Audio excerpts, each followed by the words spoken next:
Hi welcome to Srimathi kitchen. இன்றைக்கி ஸ்ரீமதி கிச்சனில் அவரைக்காய் பொரியல் எங்கள் அம்மாவோட ஸ்டைலு. எங்கள் அம்மா எப்படி தான் செய்வாங்க, அது எப்படி செய்யறதுன்னு பார்க்கலாம். அதுக்கு தேவையான இன்க்ரீடியன்ஸ் என்னென்னு பார்க்கலாம். அவரைக்காய் வந்து நான் பொடியாக கட் பண்ணி எடுத்து வச்சுருக்கேன்.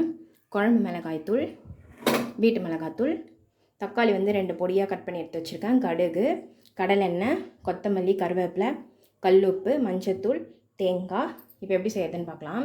ஃபஸ்ட்டு கடாய் வச்சுருக்கேன், அதில் கடலெண்ணெய் ஊற்றிக்கலாம். கடுகு சேர்த்துக்கலாம். கடுகு நல்லா வெடிக்கட்டும். கடுகு நல்லா வெடிச்சிச்சு. இப்போ கட் பண்ண 2 தக்காளி இதில் சேர்த்துக்கலாம்.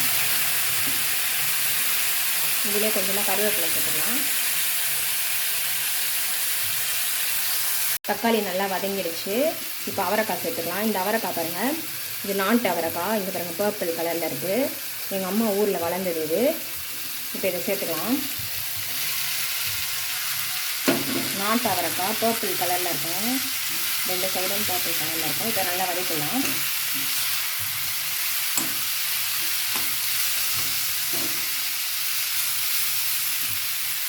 இப்போ இதில் 1/4 டேபிள் ஸ்பூன் மஞ்சள் தூள் சேர்த்துக்கலாம். கல் உப்பு ஒரு 1/2 ஸ்பூன் எடுத்து வச்சுருக்கேன், அதையும் இதில் சேர்த்துக்கலாம். சேர்த்துட்டு நல்லா வதக்கலாம்.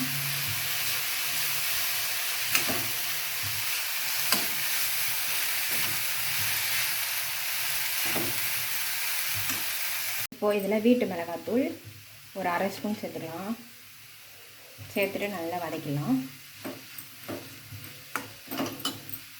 இப்போது இதில் தண்ணி சேர்த்துக்கலாம்.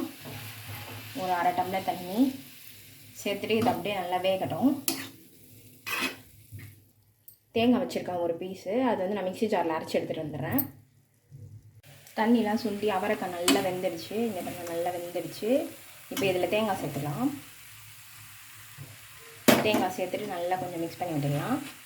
ஒரு 2 மினிட்ஸ் மட்டும் இருக்கட்டும். அப்படியே தேங்காய் போட்டு நல்லா வதங்கிடுச்சு. இப்போ ஃபைனலாக கொத்தமல்லி சேர்த்துக்கலாம்.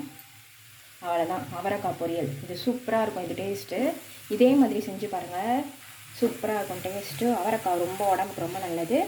இதே மாதிரி செஞ்சு பாருங்கள், சுவைச்சு பாருங்கள். வீடியோ பிடிச்சிருந்தால் லைக் பண்ணுங்கள், ஷேர் பண்ணுங்கள், கமெண்ட் பண்ணுங்கள், மறக்காமல் சப்ஸ்கிரைப் பண்ணுங்கள். தேங்க்யூ.